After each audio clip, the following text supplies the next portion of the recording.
I just thought of this when you talk about it, that pregnancy is something any woman would pray for in life, right? And any family would, any partner would. But to be able to do it in a planned manner and to be able to do it with the proper strategic planning and thoughts, and when I talk to you right now, I would just say that it feels like you've really worked hard to be able to realize that, okay, I want this in life and this is how I want to take this forward.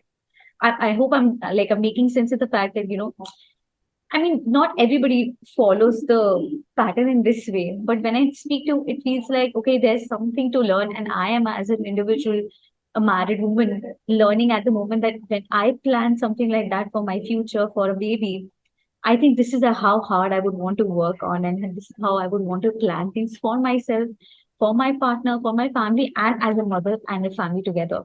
So I think I would say thank you to you for that. There's a lot to learn when I hear this from you.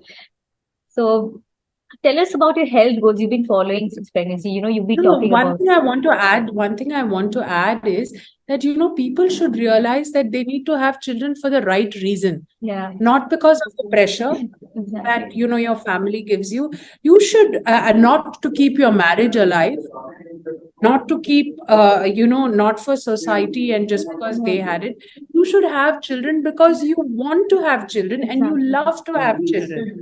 And that's when the child will have a healthy childhood.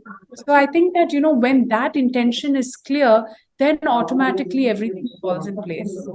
So true, so true. I mean, I think I feel more emotional at the moment when you're talking about this, because I think every woman should get the chance to understand this, not just the woman, but the partner, like the couple Yeah. in And you total. should pray to have a child Yeah, only if you think it's practical to have one exactly, exactly. and for the right reasons. Tell us about the health goals you've been following. You've been talking about your steps that you track of. I'm sure you're working on your mental health to keep that So I don't calm. like to share my health goals because those are personalized to me, and I don't know whether, it'll be right for you.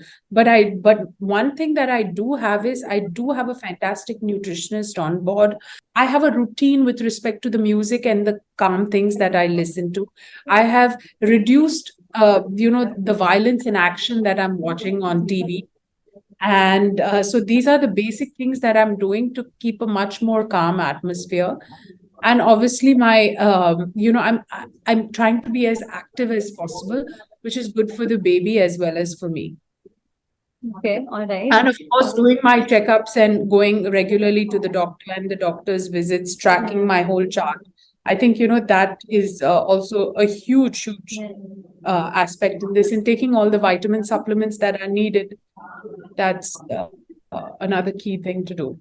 Tell us about your baby moon. Your Instagram speaks vibrantly about it. Tell us more. Oh God, baby moon, baby showers. It's so beautiful that, I've had the opportunity to travel so much and be showered with so much love. I think, the genuine love for people around us is something that's overwhelming, and we're very grateful and thankful for. And the child will definitely be born in an atmosphere where surrounded by loads and loads of love.